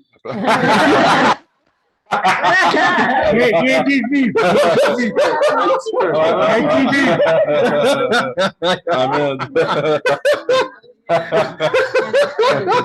C'est bon. That's a good one. All right. C'était un gros pas. Moi, qu'est-ce que j'ai eu comme sentiment, c'est que merci Jésus de faire en sorte que ta parole me dérange. Oui. Que c'est rendu que quand les choses se passent dans la vie, la première chose qui me vient à la tête, c'est qu'est-ce que ça dit? Ça me dérange. Je ne sais pas ce qui est parce que je ne suis pas bonne avec les versets, mais je sais que là-dedans, je l'ai déjà lu en quelque part. C'est ça que je remercie mon Dieu parce que maintenant, quand je vois quelque chose qui ne fait pas l'affaire, ça me dérange. Wow. Avant, je disais, ben, tu sais, ils ont le droit, tout le monde peut faire ce qu'ils veulent. Non, plus à cette heure. Fait que merci mon Dieu, c'est ça ma Wow. Amen. Ben, voici ce qu'on pourrait ressortir de ça. Merci, Jésus, il rend ta conscience vivante. Jésus te donne du discernement pour reconnaître ce qui est bien et ce qui est mal. Ça, c'est du Jésus en toi. C'est pas toi qui as produit ça. C'est lui qui l'a fait produire. Puis ça, c'est une action de grâce. Okay? Ça, c'est sortir de Jésus. Qu'est-ce que... OK. Alléluia, c'est vrai. Come on! Ça me dérange. Avant, ça ne me dérangeait pas, mais là, ça me dérange. Merci, Jésus. C'est l'expression de laisser faire. Plus capable. Jésus, faut que je le dise quand je ne suis pas contente. Yes, Lord. J'ai vu une main par là-bas. Oh! Madame Léa. Moi, je trouve que je vois beaucoup de choses que j'ai comme Jésus. Ah ouais, un exemple, une action de grâce, s'il vous plaît. Ben, j'aime tout le monde. Wow. Aimez-vous les uns les autres. Moi, je suis une personne qui aime tout le monde. Tel comme il est. Tel qu'il est. Amen. Puis, je suis une personne qui ne juge pas les autres. Parce que je ne veux pas être jugée. C'est vrai, Jésus a dit, la manière comment vous jugez les autres, vous serez jugés de la même manière. Puis voici, dans le fond, ce qu'on pourrait soulever dans ça. Voici ce que les pharisiens ont pu dire comme vérité sans le croire. Jésus, c'est quelqu'un qui est vrai. Il ne regarde pas à l'apparence des hommes. Tu es prêt à aider quelqu'un parce que c'est qu'il y a besoin. Ça, c'est une action grave. C'est Jésus, c'est ça le point. Ouais, il y a du Jésus en vous, Léa. Amen. Je ne dis pas ça pour me vanter. Ben non, enfin, il n'y a personne qui peut se vanter de qu'est-ce que Dieu est en train de faire. Il y a personne qui vous a injecté Jésus, là. Okay? C'est Jésus qui fait ça. C'est son travail. C'est son travail. C'est ça la grâce de Dieu. Personne ne pourra se vanter. On peut juste dire, Seigneur, c'est toi qui as produit ça en nous. Puis je suis un... Quand il me dit quelque chose, il faut que je le fasse. Si je ne le fais pas, là, il va me réadapter ça. Des fois, je sais que je le fais, je n'attends pas qu'il me réadapte ça. C'est bon, ça. Rapide à obéir. Jésus est obéissant en toutes choses à la parole de Dieu. Quand on commence à obéir à la parole de Dieu, ça, c'est pas nous, là, c'est Jésus. La paix du Seigneur. Mon cœur se réchauffe. Amen. Amen. Merci, Seigneur. Excellent témoignage. Merci. Léa. J'ai vu la main à Evelyne. Je ne sais pas si Fretas lève sa main. Ok, ouais. Ben, dans le fond, c'était entre les deux, dans le fond. Oui, C'était entre... mais quelque chose de Ah ouais, ben, j'ai vu Evelyne en premier, alors. Ok. Bon. En tout cas, moi, je vais rendre grâce à Dieu et je pense que c'est, je peux dire, aussi une délivrance. Parce que j'avais de la peine à dire ce que je pensais, tout simplement parce que je ne veux pas blesser toujours autrui, même si je sais que c'est parfois vrai, j'ai souvent de la peine à le faire.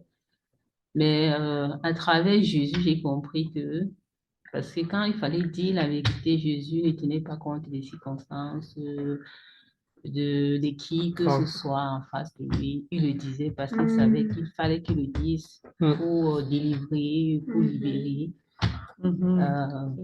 les gens de cette situation. Donc, ça m'a délivré. Je suis en train de me mettre et je crois que ce n'est que lui qui va m'aider à pouvoir aller de l'avant, de pouvoir dire ce que je pense sans toutefois penser que je vais être forcément blessée autrui, ou sans toutefois chercher aussi à faire trop de compromissions parce que c'est un peu trop ce que j'avais l'habitude de faire. Oh, Amen. Amen. Ça, c'est Jésus. Ça, c'est un encouragement. Quand on se sent découragé, ben ça, c'est pas Dieu qui cherche à nous décourager. Le découragement vient du diable. C'est vraiment simple. Ça vient du diable. Fait que si tu veux te encourager toi-même, souviens-toi de Jésus qui est en toi. Comme la Bible, Paul va dire que Christ en vous est l'espérance de la gloire à venir. Fait que, il est où Jésus en moi, là? Jésus est en train de me donner à plus faire de compromis quand je parle. Puis celui qui a commencé son œuvre, il va pas me laisser comme ça, il va continuer jusqu'à temps qu'il arrive parfaitement à sa ressemblance. Quel encouragement. Alléluia. Quel encouragement. Il ferait la main, Fretas. Oui, moi, c'est à la fin du verset 17. Alors il leur dit, rendez à César ce qui est à César et à Dieu ce qui est à Dieu. Et il fut à son égard dans un étonnement. Moi, je rends grâce à l'Éternel pour le fruit qu'il produit dans ma vie. Et puis, je suis dans un étonnement constant à réaliser tout ce que Dieu fait dans ma vie. Je ne sais pas comment l'exprimer. Amen. Donc, ce verset me rassure que lorsque Dieu fait une retouche dans notre vie, on est toujours surpris agréablement. Toujours surpris agréablement. Et puis, il répond toujours au-delà de nos attentes. Et on est Amen. dans les gens. Amen. Amen. C'est lui qui produit ça. C'est vraiment le fruit. On serait supposé être émerveillé, c'est un fruit. Wow. Ouais. Wow. Wow. Yannick, après ça, j'ai affaire à l'antonyme aussi. Là. Moi, je rends grâce à l'Éternel parce que j'ai bien des fruits, mais pas du tout développés. Mais il y en a un qui me surprend que je rends grâce, c'est prendre ma place où ça me revient en tant que messager, en tant que chrétien. Tu sais, je vous avais parlé des bémols, là, moi, un peu partout que je vois à cette heure, que ce soit à l'épicerie, que ce soit chez nous, que ce soit... Je ne fais pas un grand chapitre comme ici, mais comme Diane, ça, c'est Daniel, ma sœur, elle disait, c'est que je demandais à Dieu de m'aider à quelque chose pour poursuivre ça, puis les autres fruits aussi. Puis je pense que Dieu, la manière qu'il l'apporte, c'est jamais comme qu'on le voit. C'est bien correct, c'est lui qui décide, mais c'est le dérangement. Puis je rends grâce à Dieu pour ça, parce que autant qu'on était dans notre zone de confort, je suis sauvé, j'étais sur la grâce, puis c'est pas un peu, comme dit, on s'en fout de manière, mais on ne dérange pas. Tu sais, si je l'ai entendu parler, ils vont entendre parler, ou je ne sais pas trop quoi, il y a plein de chrétiens. Mais aujourd'hui, ça, moi, ça me suit. Puis ça s'en va en développement. Fait que je rends grâce à Dieu pour ça, parce que à cette heure, ben, ça fatigue des gens, puis je suis content. C'est comme ça. C'est tout ce que je peux dire. Il y en a qui m'aiment moins, mais on m'en fout. C'est correct, ça ressemble à Jésus. Dans le sens Ouais. qu'on est là pour ce qu'il fait. C'est bon, ça, Yannick? Ouais. C'est Jésus, Jésus il dérangeait. Voici Natacha, on va revenir. Je pense qu'on arrive à ce point-là. Il est 8h33. Déjà? Et il y a une partie qui va peut-être se faire maintenant. Mais y a-t-il des choses dans vos vies que vous avez des choses semblables aux gens qui sont en train de parler avec Jésus? On a parlé des pharisiens, on a parlé des hérodiens, on a parlé de ces gens religieux. Puis le but, c'est de vous souvenir, Jésus veut nous délivrer. Il veut nous sauver. Il veut notre bien. Il veut pas nous faire du mal. Au contraire, il veut nous rendre libres. Fait que c'est en faisant le contraste avec Jésus, puis les gens, les hypocrites qui sont cachés dans leurs motifs, qui ont un cœur qui fait la flatterie. Tout l'aspect même, c'est du légalisme aussi, là. Ouais. Un faux cœur. Est-ce que aussi, vous reconnaissez des choses comme ça dans vos vies? Oui, je voulais dire tantôt que quand ils étaient en train de parler que ça faisait mal, maintenant, eux, ils ne pouvaient pas laisser les trucs se faire. Moi, j'ai vu plutôt dans le sens de, à lire ça, ça me fait moins mal, là. Ça me fait travailler, moi, mon cœur. Donc, ça me fait demander à Dieu de purifier, de donner plus de foi. Donc, l'orgueil, par exemple. Moi, ouais, ça fait travailler mon cœur. Ça me fait m'apercevoir des intrus dans mon cœur. C'est ce que tu viens de faire là, c'est de ça que je vous parle. Okay? C'est de mettre en lumière. À fond, Jésus arrive, puis ça fait en sorte qu'il met tout en lumière. Puis ce qu'on doit résister, c'est de faire comme s'il n'y avait rien, comme les pharisiens et les hérodiens. Ils ont été en présence de la lumière, puis c'est ça le but, là. OK? Puis ça, Seigneur Jésus, je te prie, déverse ta compassion. Là. C'est quand on vient de faire cet exercice-là qu'on a mis Jésus, toute la pièce est éclairée. Puis là, on voit Jésus, c'est merveilleux, puis on le reconnaît en nous. On est encouragé parce qu'après ça, on a à dire, OK, est-ce que je retrouve des choses dans ces pharisiens trompeurs et flatteurs? Est-ce que je retrouve de ça dans ma vie? Puis c'est d'être capable de dire, ben moi, je veux dire, oui. Puis après ça, c'est de résister à la honte. Je suis un ci, je suis un ça, parce que dans le fond, c'est en train d'enlever les tentacules, je vais l'appeler comme ça, les tentacules de la pieuvre religieuse qui veut te garder à performer, qui veut te garder à avoir une apparence. Dans le fond, l'esprit religieux va faire en sorte que tu as peur, en fond, tu as peur de Dieu peut-être. Mais c'est là que tu as persévéré à croire, non, Jésus veut mon bien. Jésus m'aime. Jésus m'aime. Jésus m'aime. Jésus m'a pardonné. Je peux me reposer dans son pardon. Et c'est ce qui va permettre de venir à la lumière et pouvoir dire, Seigneur, merci pour ton pardon, puis je te demande pardon. Parce que je réalise que, Seigneur, je veux être comme toi. Je suis supposé d'être ton image. Puis, Seigneur, je réalise que je fais ça, la flatterie, que je cache des motifs dans mon... Puis, dans le fond, je vais juste répéter tout ce qu'on a parlé, là. Voici ce qu'on a vu. Alors, Seigneur, je te demande pardon parce que je réalise que j'ai du pharisien en moi. J'ai de l'hérodien en moi. Seigneur, je réalise que mon cœur, il y a des bouts dans mon cœur qui peuvent être faux. Seigneur, je te demande pardon, il y a des choses dans mon cœur qui te remettent en question, qui remettent ta parole en question. Seigneur, je te demande pardon parce que je réalise que j'ai de la flatterie. Puis pourtant, quand je te regarde, Jésus, tu n'as aucune flatterie en toi. Alors, je te demande pardon d'avoir cru que toi, tu avais de la flatterie en toi, Jésus.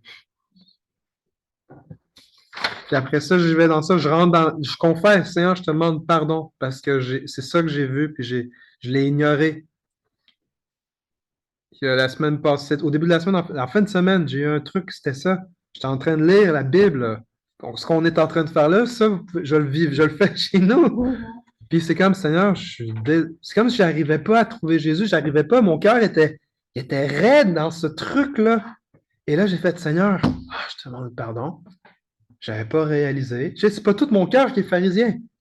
Mais j'avais ce bout-là.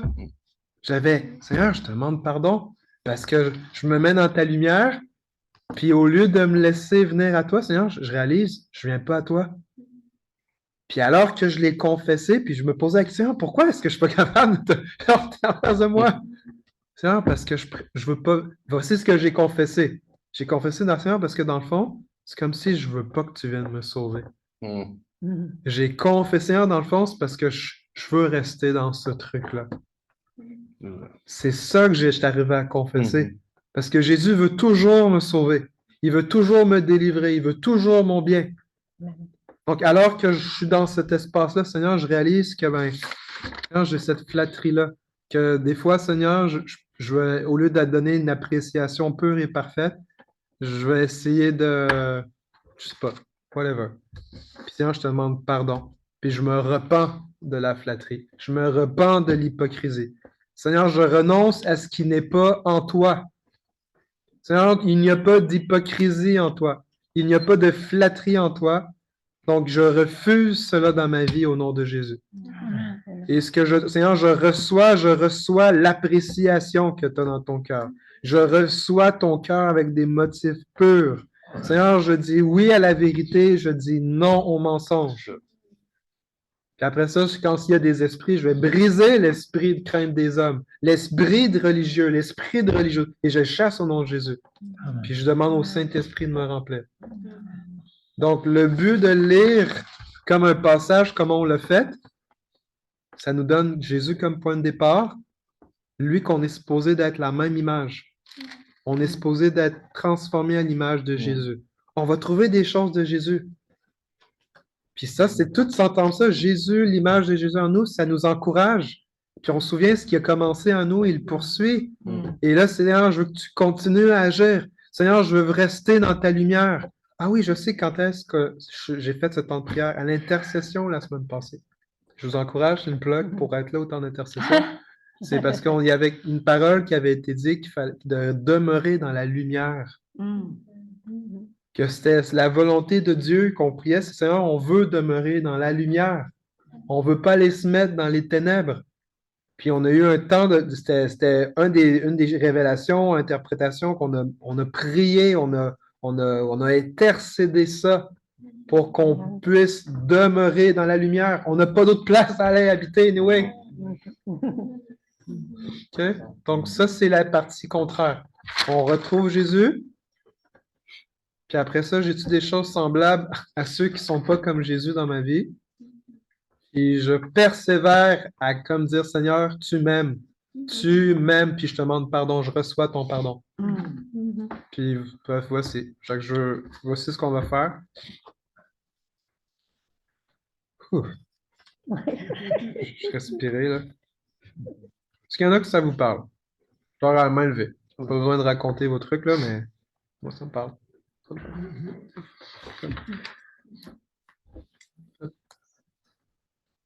Puis, c'est le bon départ. J'ai vu la main Adrienne après. Adrienne? Oui, je peux-tu témoigner là-dessus? Ah oui, oui, c'est vrai. OK. Une journée, j'ai appelé une sœur et puis pour lui poser une simple question. Et puis quand j'ai accroché le téléphone, le Seigneur m'a dit, tu vas demander pardon à cette sœur-là parce que tu as un manque d'amour. Fait que j'ai confessé, puis j'ai renoncé. Et puis à part de ça, il me dit, l'orgueil, c'est un esprit d'orgueil, de jalousie. Moi? Tu sais, c'est du terme moi? Oh, j'ai dit, OK. Fait que j'ai confessé, puis j'ai renoncé encore. Et puis il me dit, hypocrisie. Fait que là, lorsqu'il y avait la pandémie, je ne venais pas à l'église depuis 2 ans et demi. Et puis quand j'ai rentré, ben, tout le monde s'approchait de moi, puis je te bénis, puis moi, j'avais encore peur des personnes qui m'approchaient. Puis là, tu me disais, c'est ça l'hypocrisie. Fait que là, ben OK. J'ai dit, OK, Seigneur. Et puis, un beau dimanche, je me suis approché non, pas un dimanche, une soirée de louange. Le Seigneur me parle, ben, puis il dit, si la sœur est là, je vais aller lui demander pardon. Et puis c'est ça que j'ai fait. J'ai demandé pardon. Puis, Amen. Wow. Wow. Puissant, ça. Et puis, je remercie le Seigneur pour son Saint-Esprit qui nous discerne ces choses-là. Et puis, tu sais, je veux dire, vous parliez de ça tout à l'heure, là, puis ça me gigotait en dedans de moi, fait que, oui, puis, tu sais, je veux dire, on a une bonne relation, puis ça va bien, puis, tu sais, c'est que, des fois, on ne le voit pas. Et puis, c'est le Saint-Esprit qui nous dit. Et puis, j'ai resté assez surpris quand il m'a dit ça. J'ai dit, ça se peut pas. Je suis pas comme ça. Tu sais, veut dire, ça te saisit tellement, là, que. La lumière, ouais, la lumière éclaire, elle brille, là, tu sais. Ouais. Fait que, oui, merci Seigneur. Merci, Adrienne. Puissant. Merci. Oui. Merci. Natacha? Je suis l'une des personnes qui se fait délivrer par CCDV, l'église ici. Et moi, au lieu du discernement de l'esprit, je n'avais pas encore ça, je ne savais pas comment écouter au Saint-Esprit. Mais Dieu est bon, et dans sa bonté, il m'a amené vers cette église. Et la team de délivrance, c'est eux qui m'ont enseigné ça, d'être honnête envers soi, textuellement ça. Je le fais tous les jours.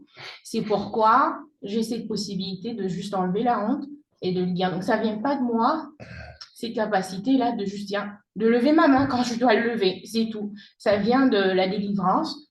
Donc, le fait que j'ai déjà eu à le faire, ça me permet d'avoir vu le résultat et de ça, moi, je veux encore plus. Je veux encore plus. Je sais que ça fonctionne. Je veux plus de Jésus que de pharisiens. Donc, chaque fois que j'ai l'opportunité de confesser, je le fais. Donc, c'était juste pour vous dire merci. Ça fonctionne. Just get with it. Just do it. It really works. Et donc, maintenant, oui, avec le Saint-Esprit, c'est un petit peu... Voilà, ça mène vers ça, ça mène vers le Saint-Esprit. J'écoute plus. Je ne dépends plus trop. J'en mets plus trop le monde. Mais voilà, c'est ça. L'Église est là pour ça aussi, people. Amen. Merci, Natacha. Maria, oui? Je me joins tellement à ce que Adrienne partageait que des fois, on est surpris comment que Dieu peut dire « Oh mon Dieu, c'est moi! » Puis un matin, en tout cas, je sais bien que j'ai lu un chapitre au complet que ça me parlait tellement que justement qu'on ne se connaît pas des fois. Puis je me demandais pourquoi que comme dans l'intercession dernièrement, le temps qu'on prie en langue, tout ça, que j'étais là, Seigneur. J'ai dit, il me semble que je ne sens plus ta présence, là. Y a-t-il un blocage? Et hier soir, pendant que je priais en langue, Dieu me l'a révélé. Puis c'est que on est surpris. Des fois, je dis, comment ça, je n'ai pas vu ça avant? C'est vraiment cet esprit qui convainc. Et quand j'ai lu le chapitre ce matin, c'était comme tout était pour moi, ce chapitre-là au complet, là. Puis justement, j'ai vraiment demandé pardon, puis Dieu met à la lumière. Fait que je remercie Seigneur parce que je sais que c'est pour notre bien, mais après ça, moi, il faut que je me garde après ça. Pour pas que l'ennemi se sert de ça après ça pour amener comme du découragement ou bien que tu as quasiment honte et que au lieu de juste dire Seigneur, merci. Mais après ça, c'est comme l'ennemi peut essayer de t'écraser au lieu de garder la joie et le focus parce qu'il m'aime et c'est lui qui va le faire. Moi, je ne peux pas le faire, je ne peux pas me changer. Fait que je me joins vraiment à ce qu'Adrienne disait là. Tu dis, mais, ouais, c'est moi. La parole est transparente. Incroyable. Elle parle à toi. Un miroir. À toi-même. Oui. Oui. Yannick, je vais te laisser, je vais juste donner une pré-conclusion. Ah oui, allez-y. Dans le fond, je vais faire la conclusion. OK, vas-y. Après ça, on peut continuer à parler encore. Ah, OK. Alors, tout le monde, voici. Le devoir, la mise en application, ce serait que par vous-même, vous puissiez, je veux dire, d'ici la fin de la semaine, Comme si vous le faites tout au complet, puis vous faites comme ce qu'on a fait à chaque passage, alléluia, mais au moins si vous pouvez juste retourner dans ce qu'on a lu là. Aujourd'hui, on a lu et on a campé au verset 13 à 17.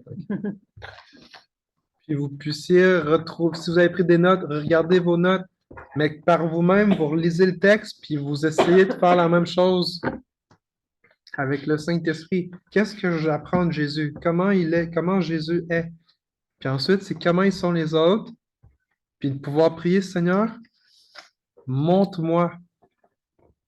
Qu'est-ce que je retrouve de toi en moi que je trouve ici? Mais montre-moi aussi ce qui est dans ces gens-là, dans l'histoire, qui est dans ma vie. C'est ce que je vous demande de faire. Puis qu'alors que vous priez ça, vous pouvez dire, Seigneur, je vais croire que tu m'aimes. Je vais résister au découragement. Déjà d'avance. Déjà d'avance. Parce que c'est là où est-ce que la confession de foi va être efficace. C'est, Seigneur, je me sens avec la honte pas bon, mais Seigneur, je crois que tu m'as pardonné. Je crois que tu m'aimes. Et alors que je confesse la vérité, Seigneur, tu m'as pardonné. Tu m'aimes. Tu m'as pardonné. Seigneur, je renonce à ces choses. Puis tu te souviens, il est lui qui veut te libérer, il est lui qui veut te faire du bien, il veut te sauver. Et c'est pour ça qu'il le fait. Parce que quand on arrive dans ce moment-là, c'est là qu'on ne veut pas aller. Je vous le dis, parce que je le vis même dans ma vie personnelle. Quand la lumière vient, c'est surprenant qu'on ne veut pas aller à la lumière. C'est certain. OK? C'est surprenant, surtout quand on vient de parler de Jésus qui nous aime, puis c'est la meilleure chose. Mais la réalité, c'est quand c'est le temps d'aller à la lumière, c'est pas toujours Hey! Non. Puis c'est là qu'on doit se souvenir, non, c'est ça, c'est comme ça que ça fonctionne. Dieu fait grâce aux humbles. Dieu fait grâce aux humbles. Donc, c'est votre challenge pour la fin de la semaine. OK? Puis si vous vivez des choses de fou, ben, voici ce qui va arriver. Vous allez voir des choses des belles choses, OK? Ça se peut que vous allez brailler votre vie. Ça se peut que vous allez avoir plein de sortes de pensées. Mais dites-vous, hein, c'est pas à propos de moi, c'est à propos de Jésus. C'est à propos de ce que Jésus veut. OK? Ça dépend pas de toi, ça dépend de lui. Ça fait partie de comment je court-circuite ces pensées-là dans ma tête. Non, c'est pas par rapport à propos de moi, c'est à propos de Jésus. Jésus, t'es mort pour mes péchés. T'es mort pour me pardonner une fois pour toutes. Alors, j'amène la croix à cet endroit-là. Et je déclare que la honte, Jésus l'a mis sur lui. Donc, si Jésus a pris la honte, qu'est-ce qu'il me donne en échange? La paix, l'acceptation, l'approbation, l'amour. On va clore comme ça. C'est votre challenge. Puis si vous le faites, ben vous allez être émerveillés par comment le Saint-Esprit va vous transformer. Amen. Parce que c'est la volonté de Dieu. Amen. Seigneur Jésus, merci pour ce soir. Merci Saint-Esprit pour la lumière qui brille dans nos cœurs, qui brille dans nos pensées, pour que Jésus puisse prendre toute la place, pour que Jésus soit formé complètement en nous. Merci, Père, parce que c'est vraiment un soulagement, que c'est pas à propos de nous, là. C'est un soulagement parce que c'est à propos de toi. Et je demande, au nom de Jésus, le joug doux et léger de Jésus. Là où il y a le repos de nos œuvres, le repos de performer, le repos d'essayer de faire toutes les choses par nous-mêmes, d'être déclaré juste par nous-mêmes. Seigneur, il nous donne du repos, puis c'est ce que je demande, Père. Je te demande ta grâce pour demeurer dans ton repos, dans ce que tu as accompli. Alors, merci de nous libérer de tout esprit de pharisiens, de sadducéens, d'hérodiens, de religieux, et de nous remplir de ton Saint-Esprit. Merci pour l'œuvre de délivrance que tu fais parmi nous. Parce que, Seigneur, la liberté, la vraie, ben, c'est d'être comme toi. Alors, merci pour ta compassion.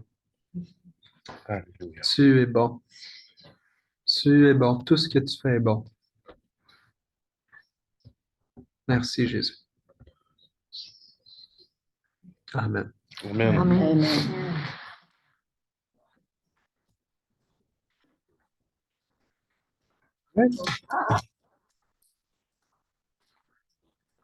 Alors, bonne soirée à tous. Puis, voici j'en profite, annonce publicitaire. Dimanche, on a un dîner après le culte pour les membres officiels de l'Église. Avec nos invités, on reçoit Joël et Anna Dumaine. En très bref, c'est des hommes et femmes de Dieu. C'était des pasteurs, c'était mes pasteurs avant d'être ici, dans le fond. Mais en plus de ça, ben, c'est des gens qui cherchent à conduire le peuple de Dieu dans la présence de Jésus, que le peuple de Dieu puisse être réveillé à Dieu. C'est ça. Donc, c'est nos invités. Et après ça, ben, c'est juste, si vous êtes membre, de pouvoir venir se confirmer que vous êtes là parce qu'on a préparé, commandé, faire ce qu'on a à faire pour la nourriture. Donc, voilà. Invitez des gens. J'ai des gens qui m'écrivent de l'extérieur qui veulent venir même à ce qui se passe dimanche. Donc, considérez être là. Ça va être un. Est-ce bon qu'on n'amène pas de dessert? On amène comme tout OK. Non. Dimanche, le service à 10h.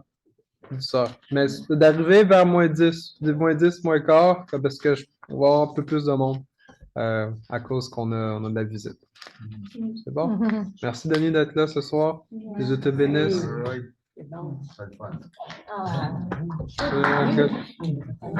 Bye. Salut, Serge. Bonne soirée. Bye,